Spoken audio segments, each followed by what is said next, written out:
Ça roule. Donc, je vais faire mon intro, puis après ça, je vous présente. Bonjour à tous, Maxime Ouimet de Goal Elite Group, votre spécialiste en start-up américaine. Et souvent, les clients ne sont pas des entrepreneurs et ils ne peuvent pas démarrer une start-up. Et c'est là que je viens vous présenter des partenaires d'affaires avec qui que je travaille. Je présente Sophie et Éric Châtonnet. Donc, à chaque fois que j'ai un client qui c'est pas d'entrepreneur au Québec et qui cherche un commerce à acheter, c'est à Sophie que je transfère le client. Donc, enchanté Sophie, enchanté Éric. Oui. Enchanté. Merci d'accepter cette entrevue-là. Oui, merci de nous recevoir. Donc, dis-moi donc, toi, Sophie, concrètement, qu'est-ce que tu fais en Floride? Donc moi je suis business broker, donc j'accompagne tous les clients qui souhaitent acquérir un business en Floride, quel que soit le domaine, hein, ça peut être de la restauration, landscaping, vraiment dans tous les domaines. Et je les accompagne de A à Z, donc souvent c'est dans le cadre d'un E2 visa, donc les fameux visas investisseurs. Donc j'ai beaucoup de clients canadiens, français. Et donc je les accompagne de A à Z pour vraiment une réussite dans leur visa et dans leur business. Merveilleux. Puis Éric, qui est ton conjoint, Oui. vous travaillez en collaboration ensemble dans le business. Tout à fait, oui, effectivement. Ouais.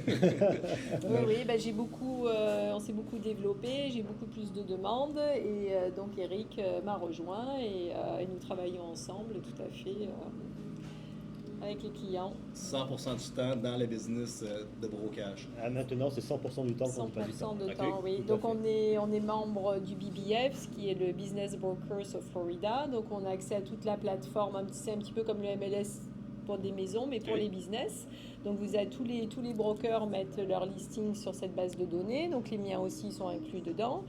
Et donc on travaille donc en confiance avec les autres brokers et pour trouver un bon business. Merveilleux. À partir de quand vous êtes lancé comme broker comme ça? Tantôt, on parlait de l'histoire qu'il y a comme eu un renouvellement quand même en Floride et là, vous avez trouvé votre place. Est-ce que la business, vous, ça a commencé à plus exploser depuis la pandémie, depuis 2020, depuis 2022? Ou à partir de quand ça a commencé à prendre son expansion?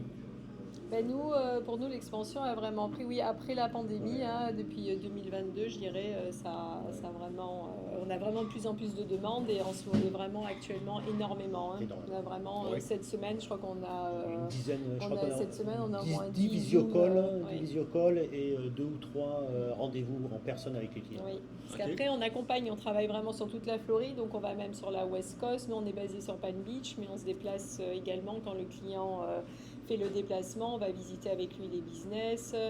Donc on est vraiment là, on est sur place avec nos clients. Hein. Donc Fait que vous faites un peu la même formule que moi, de prendre le client de A à Z dans son projet d'immigration de mon côté dans des startups. Et qu'est-ce que moi je fais pas, c'est la vente de business. Fait qu'à chaque fois, ma clientèle, le profil souvent, c'est des gens, mettons, je sais pas, la personne a travaillé chez la Caisse des Jardins toute sa vie. Ou j'ai un client qui m'appelle, puis il sait pas quoi faire comme projet.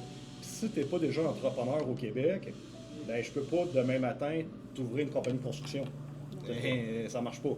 Fait qu'à chaque fois que j'ai un client qui arrive qui me dit ben je sais pas quoi faire, je sais pas quoi partir en Floride, ben partir en start-up si t'as pas déjà des skills d'entrepreneur, là je commence à rendre ça très difficile ta transition vers la Floride. Fait qu'effectivement, d'acheter un commerce qui est déjà opérationnel pour la grosse majorité des investisseurs, ben déjà ils partent avec des employés, ils partent déjà avec un certain chiffre d'affaires ou un certain roulement. oui. Ben, d'ailleurs, aujourd'hui, on est à Elm City Café et donc on a des clients français qui viennent d'acheter ce petit restaurant et donc il est déjà en place et il y a déjà des employés américains et donc voilà, donc c'est vrai que C'est exactement ce qu'on c'est fait. exactement ce qu'on fait. On aide en fin de compte à acheter des business sur place. Oui, Exactement. exactement. La même chose que je disais tantôt, vous, votre client qui a fait il est sur un 10E2, Oui, Oui, il a fait son 10E2, il a acheté immédiatement, ça roule déjà. Et surtout, c'est que pendant qu'il était dans son processus d'immigration, quand il n'avait pas ses papiers encore, ben, il y avait du staff qui ouvrait la place. oui, tout à fait. Versus l'histoire que je vous contais tantôt avec les 3 commerces start-up qu'on a partis, des médico-esthétiques. On a fait brûler, malheureusement, là, c'était par expérience qu'on l'a appris par après, mais nos clients ont payé un 4-5 mois de loyer dans le bar d'un commerce non opérationnel avec des gens qui n'avaient pas de papier pour l'opérer. Et là, quand on parle de loyer de 3-4 000, déjà c'est bon, mais si tu ajoutes un restaurant puis c'est 10-15 000, ouf, financièrement, c'est pas facile pour un restaurateur de se mettre en place en Floride. Oui, tout à fait.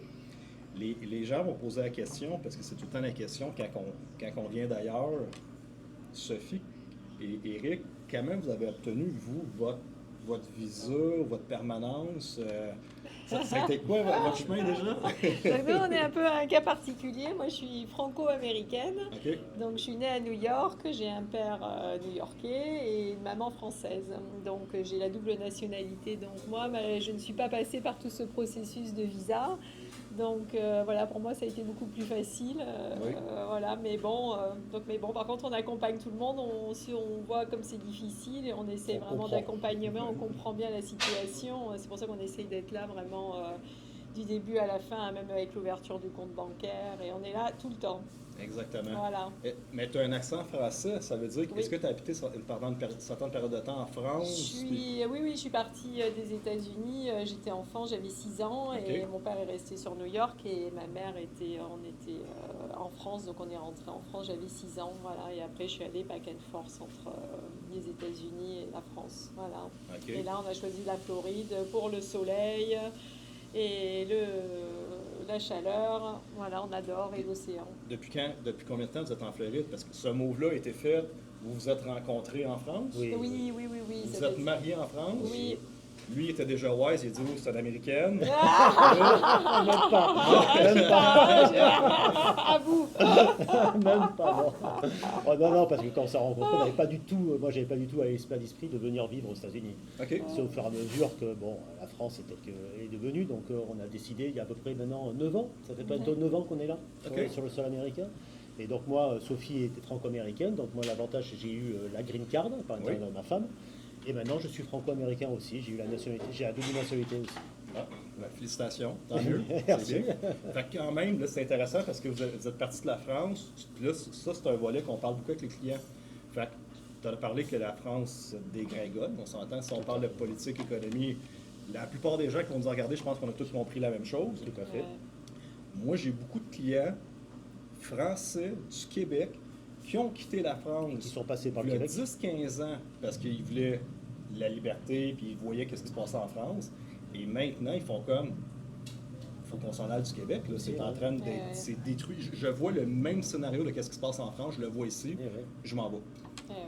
tout à fait. Oui. Bien triste. Oui, mais de toute façon, c'est une grande partie de notre clientèle française. Ce sont des gens qui.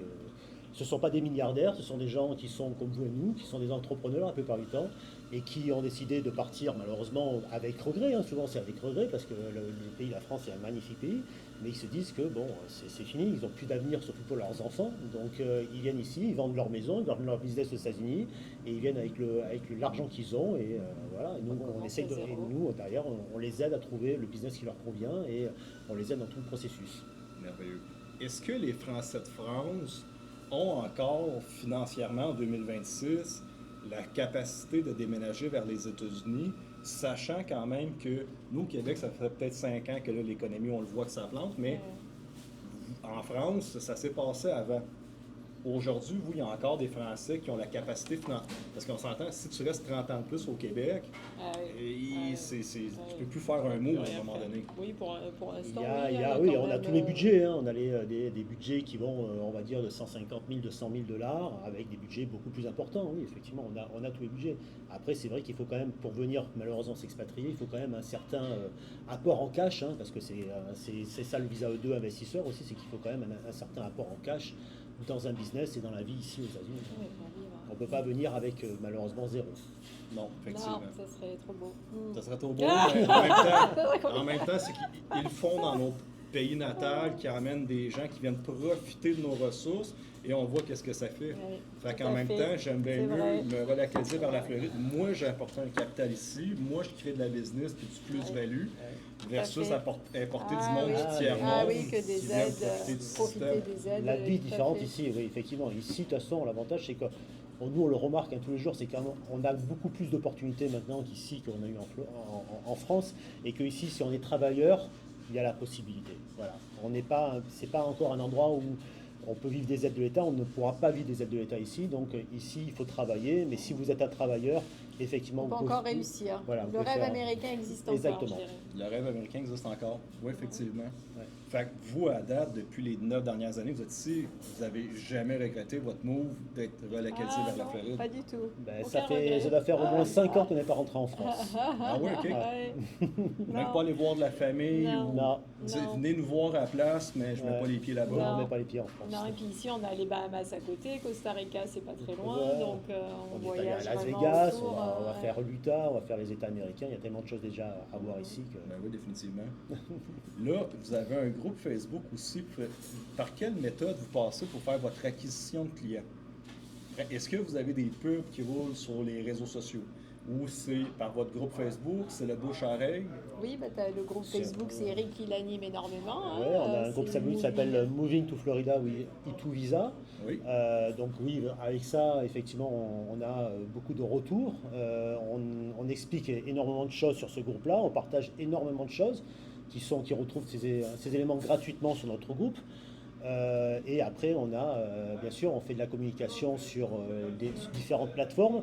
Mais jusqu'à présent, c'est vrai que nous ne sommes pas présents dans toutes les TikTok, les WhatsApp, tous ces réseaux sociaux. Pour l'instant, c'est pas notre. C'est pas la force encore. Ouais, on y pense. Oui, bien tranquillement, pas vite. Mais Ça, ouais. je suis en train de vous montrer. On compte sur toi, Maxime, c'est pour ça. Pour la Une raison. entrevue comme ça va nous donner 15 reels qu'on peut programmer, puis pendant D'accord. tout le Eh mois ouais. complet, il y a tout le temps quelque chose qui roule. Fait que en 2026, c'est que la concentration d'une personne est complètement limitée. Tantôt, tu m'as vu, j'ai 2 téléphones Ouais, cellulaires. bien sûr. Tu Oui. vois, si ça ne fonctionne pas assez vite, les réseaux sociaux, c'est une drogue pour le cerveau des gens. Tu sais qu'un enfant, tu veux lui enlever de sa tablette, puis il pète une crise, c'est vraiment, il y a une accoutumance à ça. Les films qui sont tournés sur Netflix maintenant, là, j'entendais parler un acteur dernièrement, puis il y a une méthode spéciale sur Netflix qu'à toutes les 5 minutes, il faut qu'il y ait de l'action parce que Sinon, les gens les gens jouent sur leur Zap. téléphone Oui, cellulaire, c'est vrai. ils sont sur TikTok, puis ils n'écoutent pas les films. Fait que c'est la même affaire. Fait qu'une entrevue comme ça, mettons, qui dure une demi-heure, 45 minutes, très peu de gens vont l'écouter au complet. Mais si on est capable de le compartimenter en 15 petits reels d'une minute, juste pour tout le temps les captiver l'attention, de voir le visage des gens, parce que les gens jettent la confiance. Eh oui, c'est Si je dis Sophie, puis que Sophie c'est une fantôme, puis personne ne la voit physiquement, ça fait peur d'acheter.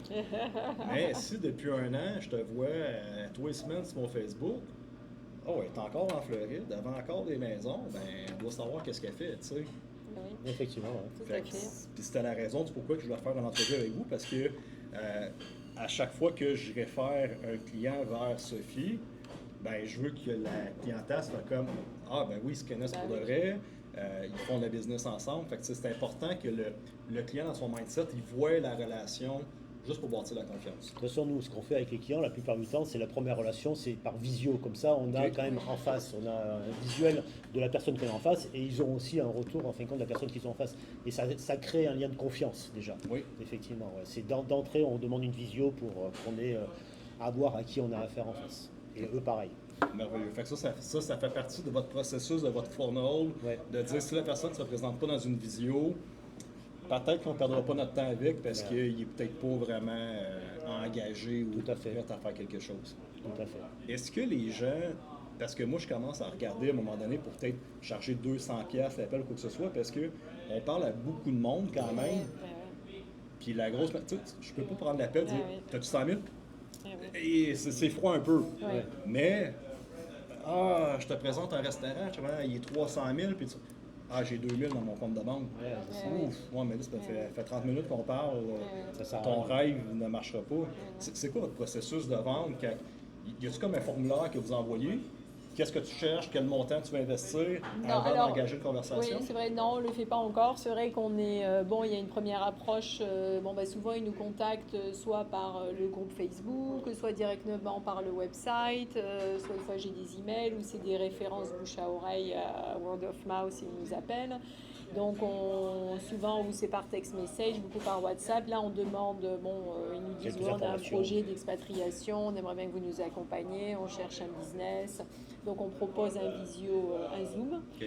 et, qui est gratuit. Hein, et là, on discute. Bon, des fois, s'ils ne peuvent pas par Zoom, on va le faire quand même par téléphone. Et là, on va discuter, on va voir, on va leur demander pour quand est-ce qu'est leur projet, où est-ce qu'ils en sont, est-ce qu'ils ont déjà vendu leur maison, est-ce qu'ils ont un apport à combien ils ont à investir et quel est leur domaine d'activité en France, qu'est-ce qu'ils veulent faire ici et quel secteur en Floride les intéresse, est-ce qu'ils ont des enfants aussi.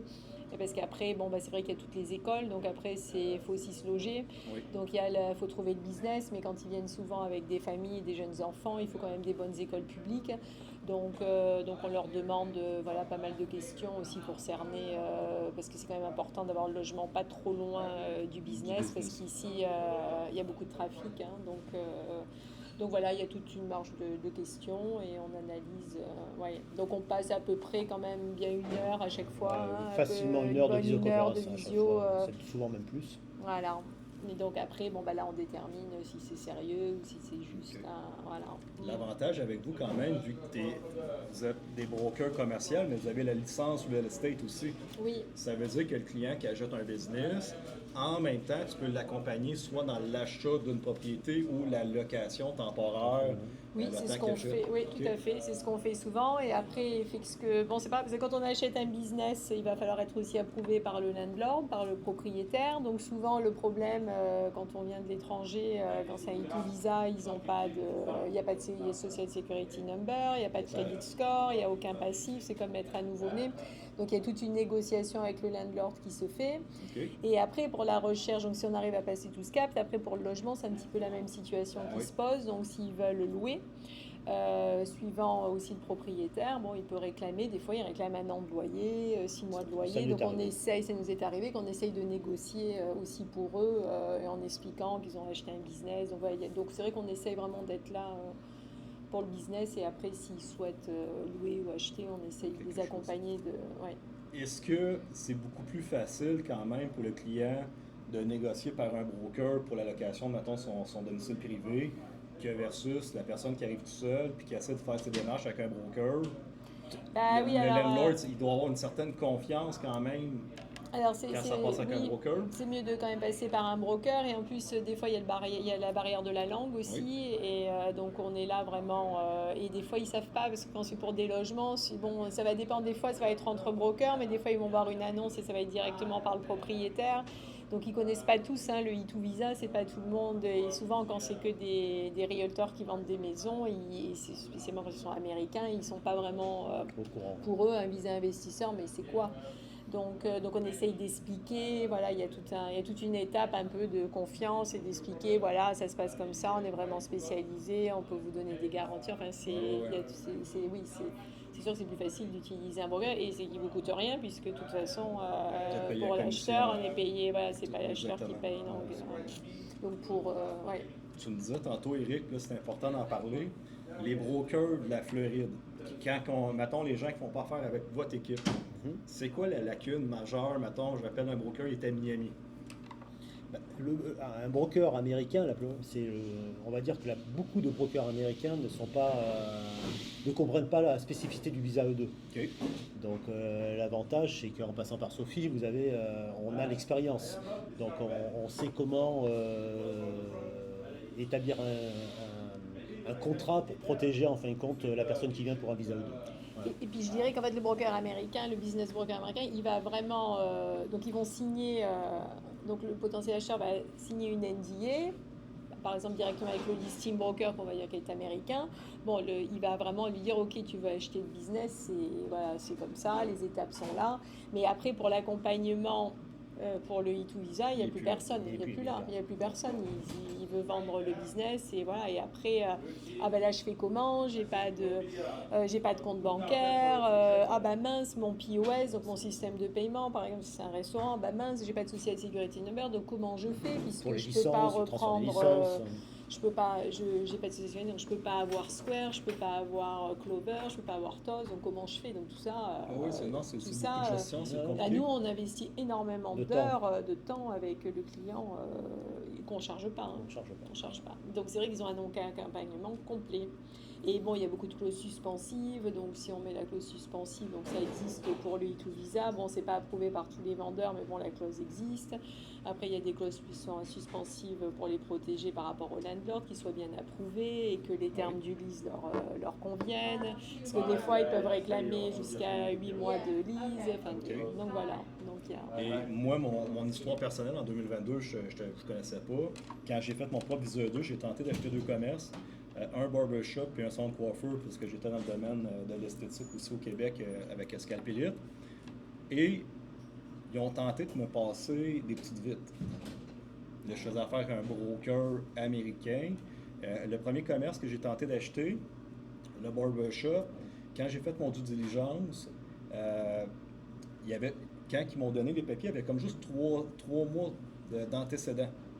Et là, je donne ces papiers-là quand même à mon avocat avec un comptable que j'ai au Québec. Et mon comptable me dit, Max, dans un des papiers, j'ai vu qu'il y a un prêt de 55 000. C'est quoi ça? J'ai réécrit au broker américain. Je dis, il y a un prêt de 55 000. Il me dit, inquiète-toi pas, Max, il n'y a aucun problème. On est la plus grosse firme de broker de la Floride. Tout est béton. Voilà. Je retourne vers mon comptable. Je dis, il me dit, tout est béton. Mon comptable me dit, Max, je suis pas à l'aise, demande plus de papier. Puis dans la documentation qu'il m'avait donnée, j'avais genre 10 feuilles. Mais tu sais, donne-moi tes 2-3 dernières années peut-être de déclaration d'impôt, l'IRS, tu sais. Et finalement, là, on a demandé le papier, il nous donne quelques petites informations. Et mon comptable se rend compte qu'il y a un prêt de 55 000 qu'ils ont collecté pendant le COVID, qui était sur un ancien nom de LLC. Ils ont ouvert une nouvelle LLC pour vendre ça. Mais là, le problème technique, et je m'attends sûrement à ce qui serait arrivé, des Latinos à Miami. Quand mon comptable a fait des recherches, le 55 000 il était rattaché au asset du commerce. Je devine déjà que sûrement les Latinos n'auraient peut-être pas continué à payer le prêt sur 25 ans. Et où c'est que la banque serait venue cogner 1 an plus tard? Nous autres, on est tous contents, on a notre Visa 2, boum, boum, boum, le prêt, il n'est pas remboursé. Fait ils nous vendaient un bébé LLC. Avec des problèmes derrière. Incroyable. Et le deuxième commerce que j'ai tenté d'acheter, achète-le, c'est bon, fais mon due diligence. Ça faisait 2 ans qu'il n'y avait aucun chiffre d'affaires dans le business. Puis, je pense que c'était des Vénézuéliens. Il y avait comme 100 000 qui rentraient dans le compte qui ressortaient pour faire un Visa 2. Là, quand j'ai parlé avec mon avocate à l'immigration, mon comptable, Max, ça jette pas ça. Ça sent, ils vont voir que c'est un commerce de scam. Mais quand même, ça veut dire que moi, là, j'étais pressé en 2022. Montant. Si j'aurais pas fait mon due diligence, puis j'aurais pas choqué ces ventes-là, j'aurais pu avancer. Oui, bien sûr. Puis me retrouver t'es en faillite finalement, ton commerce il ferme, puis... C'est pour ça qu'on fait toujours appel, nous, à un expert comptable, un CPA ici, pour pendant la période de due diligence, pour vérifier tous les comptes du business que notre acheteur veut acheter. Effectivement, automatiquement, on fait appel à un expert comptable ici sur place pour qu'il vérifie tous les comptes. Oui, définitivement. Fait que c'est pour ça. Je l'ai dit tout le temps à ma clientèle. Souvent, les gens, ils m'arrivent, ils ont magasiné des commerces au Biz Buy Sell. Là, Max, j'ai trouvé ci, j'ai trouvé ça, j'ai trouvé ça. Je leur dis tout le temps, tu ne fais pas affaire avec un broker américain. J'ai dit, il faut que tu parles à Sophie. Moi, je suis sûr et certain que si Sophie te vend une business par elle, bien, elle va avoir fait son due diligence ou elle va être sûre qu'elle ne t'emmène pas dans un scam. Parce que les autres, on est à Miami, c'est la place qui a le plus de fraude aux États-Unis. Tu vas vendre une belle petite business à 80-100 000 puis ton Visa 2, puis après ça, tu te retrouves avec les problèmes. Ça doit arriver plus souvent qu'on pense. Oui, tout à fait. Tout à fait. Alors, des fois, le problème, c'est qu'ils signent, j'ai des clients, et en fait, ils signent directement, ils regardent sur BizBuySell, tout ça, et en fait, ils font pas attention, ils disent, ah, bah, ça a l'air pas mal et tout, ils cliquent, et en fait, il y a tout de suite la NDA, donc la Non-Disclosure Agreement qui apparaît, et en fait, ils signent cette Non-Disclosure Agreement, donc une fois qu'ils l'ont signé, malheureusement, je peux plus les accompagner, puisqu'ils Sur sont ce bloqués business. sur ce business précis, parce qu'ils sont du coup rattachés Ils au se sont listing engagés, broker. oui. Et donc, le listing broker, évidemment, jamais... Il J'ai lâche. déjà essayé plusieurs fois de dire bon c'était une erreur, mais absolument pas. Non, Donc, exactement. donc ça, le problème c'est qu'il faut absolument pas signer des NDA. Vous voyez un business, il ne faut pas aller signer directement, N'importe quel sinon vous broker. êtes rattaché. Avec n'importe quel broker. Après, Vous êtes rattaché après sur ce business avec le broker et il ne peut plus intervenir. Non, exactement. Fait que c'est pour Voilà. ça que ça, c'est vraiment une partie importante que tout le monde comprenne. Ouais. Ne faites pas affaire directement avec un broker américain, même si peut-être vous parlez super bien anglais. De un, dans l'achat d'une business, si ta langue première est le français, il y a tellement de paperasse, de contrats d'achat, de clauses que souvent, même si on parle anglais, là, il y a des termes qu'on ne peut pas comprendre. Puis tu sais jamais quand, surtout si tu fais affaire avec l'avocat du vendeur, les clauses qui vont t'avoir mis dedans. Puis ici aux États-Unis, c'est fort un contrat d'avocat. Là. Fait que là, à un moment donné, si tu t'es fait prendre dans une clause, que moi je dis tout le temps à mes clients, c'est Sophie, tu es en bonne main. Puis après ça va être notre avocat commercial qui va gérer l'achat du commerce pour que ça rentre selon tes clauses. Comme tu disais tantôt, tu peux mettre une clause que si mon visa n'est pas accepté, si ça, pour protéger ton client versus absolument faire la vente du vendeur. Tout à fait. Ouais, tout à fait. Par quel moyen les gens peuvent vous rejoindre s'ils veulent rentrer en contact avec vous? Eh bien, ils peuvent nous contacter par téléphone, on est aussi sur WhatsApp, donc on pourra donner nos Ou par le coordonnées, groupe, ou par le groupe, par par Facebook, notre site ouais, bien internet. Ouais. Définitivement. De toute façon, tous les clients qui rentrent en contact avec moi, à chaque fois que vous cherchez un commerce qui est déjà existentiel, qui existe déjà, c'est Sophie Châtenay et Eric avec qui j'ai mis en communication pour vous guider dans ce processus-là. Eh ben oui, Très bien. c'est très gentil à toi, Maxime. Pas plus compliqué que ça. Les gens vont être contents. Un gros merci Eh ben pour oui, cette merci entrevue. beaucoup. Hein. Merci, Merci, merci, Maxime. merci. Ah, on n'a pas interviewé Fred. Est-ce qu'on le rajoute?